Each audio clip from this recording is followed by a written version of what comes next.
Assalamualaikum warahmatullahi wabarakatuh. Perkenalkan, nama saya Victoria Purba dengan NIM 122290075. Di sini saya akan mempresentasikan hasil dari ujian akhir semester dari mata kuliah analisis data cuaca dan iklim. Adapun tujuan dari tugas ini yaitu untuk mampu menganalisis dan mengevaluasi pada pola spasial dan temporal utama dari data multidimensi menggunakan metode statistik multivariat. Lalu alat dan bahan yang digunakan itu yang pertama ada laptop. Nah, dari laptop itu kita menggunakan Microsoft Excel dan Google Calendar. Lalu data-data yang saya gunakan yaitu data curah hujan Pulau Kalimantan periode 1981 sampai 2020. Yang kedua itu data indeks iklim bulanan periode 1981 sampai 2020, yaitu ada dua, pertama Nino 3.4 dan TNA. Terus yang ketiga ada data sunspot dan indeks DST siklus 23 dan 24 jam dari Januari 1996 sampai Desember 2019. Dilanjut pada metode pengerjaan yang dilakukan untuk analisis curah hujan dan indeks iklim itu dimulai dengan mengunduh data curah hujan dan indeks iklim, lalu melakukan analisis PCA dan skrites pada data curah hujan. Selanjutnya menghitung korelasi Pearson antara PC dan indeks iklim. Lalu memprediksi curah hujan menggunakan model random forest regressor dan setelah itu selesai. Lalu analisis aktivitas matahari dan geomagnetik. Yang pertama itu mengunduh data aktivitas matahari, sunspot dan DST, lalu menampilkan statistik deskriptif data. Setelah itu melakukan clustering menggunakan metode K-means dan hierarchy. Lalu menentukan jumlah cluster optimal dengan metode elbow dan silhouette. Selanjutnya menampilkan hasil cluster. Baik, selanjutnya yang pada pertama yaitu kita melihat plot dari Pulau Kalimantan dan plot skrites. Untuk plot Pulau Kalimantan tersendiri, analisis PCA berhasil melakukan data dan menghasilkan 1804 grid spasial yang valid dengan jumlah total prinsipal komponen yaitu 480. Lalu dilanjut dengan analisis skriplot skrites yaitu dengan eigenvalue. Grafik menunjukkan penurunan nilai eigen yang sangat tajam dari PC1 ke PC2, diikuti oleh penurunan yang masih signifikan hingga PC3. Selanjutnya PC1 mampu menjelaskan sekitar 53% variansi total data, PC2 sekitar 13%, dan PC3 sekitar 8%. Sehingga secara kumulatif, 3 PC pertama telah mempresentasikan kurang lebih 74% variasi total. Setelah PC3 sendiri, terlihat penurunan nilai eigen menjadi relatif kecil dan grafik membentuk pola mendata, yang mengindikasikan bahwa kontribusi variasi dari PC-PC berikutnya semakin kecil dan cenderung mempresentasikan variasi minor atau noise. Titik perubahan kemiringan kurva atau elbow point yang jelas pada PC3 menjadi dasar utama pemilihan jumlah PC. Oleh karena itu, berdasarkan kriteria skriplotes dan pembagian kuantitatif terhadap kontribusi variasi, analisis selanjutnya difokuskan pada 3 PC pertama. Karena telah menangkap sebagian besar informasi penting dalam data secara efisiensi dan representatif. Baik, selanjutnya ada plot dari PC dan time series. Yang pertama pada PC1 mempresentasikan variasi presipitasi regional yang mungkin di hampir seluruh Kalimantan dengan loading positif luas. Mode ini mencerminkan pengaruh sistem iklim skala besar yaitu monsun, pergerakan ITCZ, dan variabilitas Indo-Pasifik, serta menunjukkan pergantian fase basah kering yang konsisten secara musiman hingga antar tahun. Lalu pada PC2 menampilkan pola dipol utara selatan Kalimantan, menandakan kontras respon presipitasi antar subwilayah. Mode ini juga terkait faktor regional lokal seperti gradien latitudinal, interaksi monsun topografi, konvergensi angin, sirkulasi darat laut, dan efek orografis dengan variabilitas temporal moderat. Lalu yang ketiga, PC ketiga menggambarkan variabilitas presipitasi berskala total dengan pola terakumulasi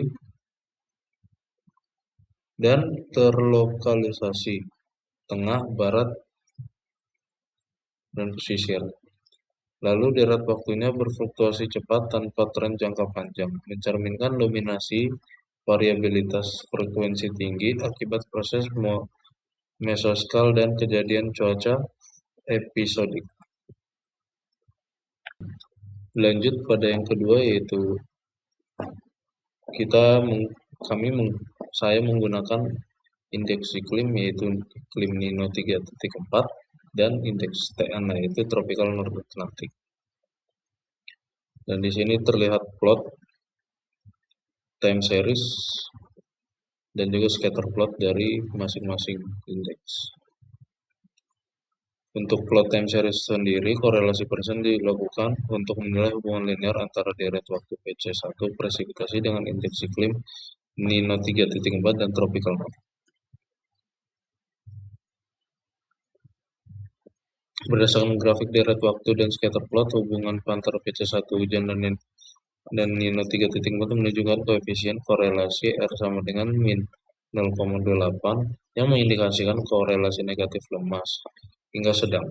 Pola ini menunjukkan bahwa ketika Nino 3.4 berada pada fase positif, amplitude PC1 hujan cenderung bernilai negatif yang merefleksikan penurunan curah hujan regional di Kalimantan.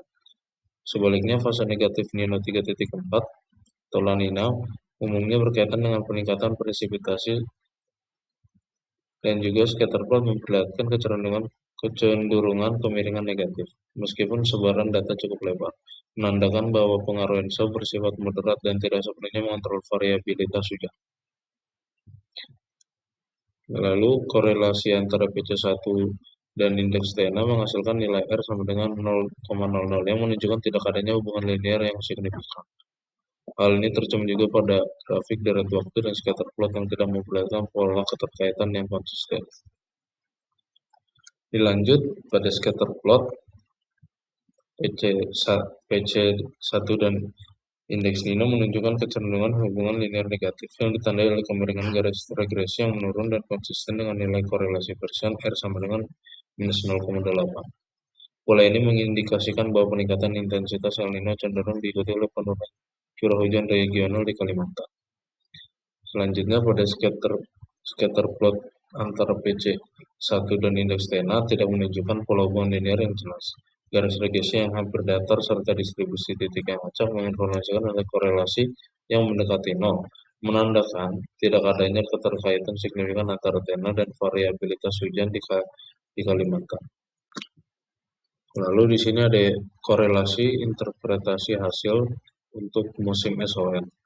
Berdasarkan hasil korelasi pada musim SON, diperoleh koefisien korelasi persen sebesar R sama dengan min 0,44 dengan P sama dengan minus 0,00 yang menunjukkan hubungan negatif sedang dan signifikan secara statistik antara PC dan Nino 3.4. Hubungan negatif ini mengindikasikan bahwa saat El Nino terjadi, nilai Nino 3.4 positif.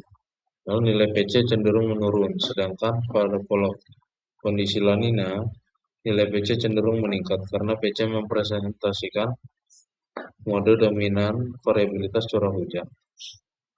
Penurunan nilai PC selama El Nino mencerminkan berkurangnya intensitas presipitasi di Kalimantan pada musim SON.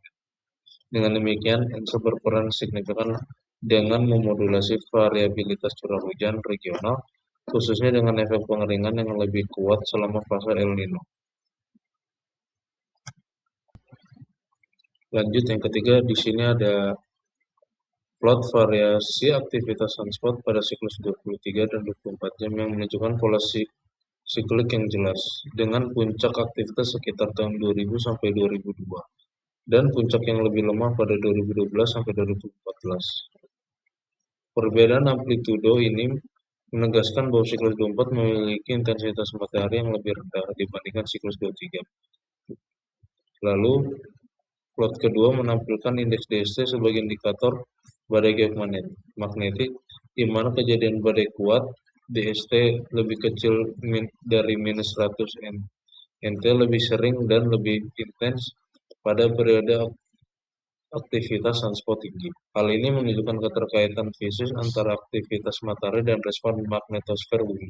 Meskipun tidak semua puncak sunspot secara langsung menghasilkan badai geomagnetik besar, menandakan peran faktor lain seperti arah medan magnet antar planet dan kecepatan angin surya. Selanjutnya, analisis dan interpretasi data pada elbow method, silhouette score, dan hasil clustering K-means. Hasil menunjukkan bahwa data sunspot, number, dan indeks DST dapat dikelompokkan ke dalam 3 rezim utama yang merepresentasikan tingkat aktivitas matahari dan respon magnetik bumi. Cluster pertama dicirikan dengan nilai sunspot yang rendah dengan indeks DST mendekati 0, yang menggambarkan kondisi solar minimum ketika aktivitas matahari lemah. Frekuensi flare dan CME rendah, serta magnetosfer bumi berada dalam kondisi relatif tenang. Cluster kedua menunjukkan sunspot pada tingkat menengah dengan penurunan DST yang lebih signifikan, mencerminkan fase transisi atau aktivitas matahari sedang, di mana peningkatan aliran angin surya cepat dan CME berskala menengah mulai memicu badai geomagnetik lemah hingga moderat. Sementara itu, cluster ketiga didominasi oleh sunspot tinggi yang diikuti oleh nilai DST sangat negatif, yang merepresentasikan solar maksimum saat medan magnet matahari menjadi sangat kompleks sehingga menghasilkan flare kuat dan CME besar yang mampu memicu badai geomagnetik kuat hingga ekstrim di bumi. Perbedaan hasil antara metode menunjukkan bahwa elbow method lebih menekankan efisiensi statistik melalui penurunan inersia, sehingga memberikan indikasi jumlah cluster yang optimal namun relatif subjektif.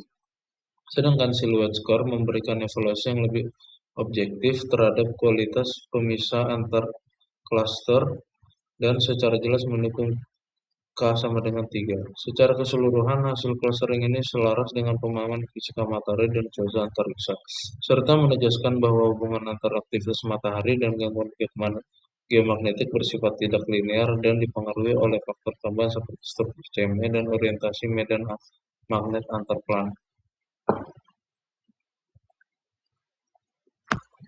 Lalu yang terakhir di sini ada plot random forest PC1 sampai PC5. Di sini terlihat pada plot kedua menunjukkan hasil prediksi curah hujan ekstrim berbasis komponen utama menggunakan random forest dengan kecocokan yang sangat baik pada data.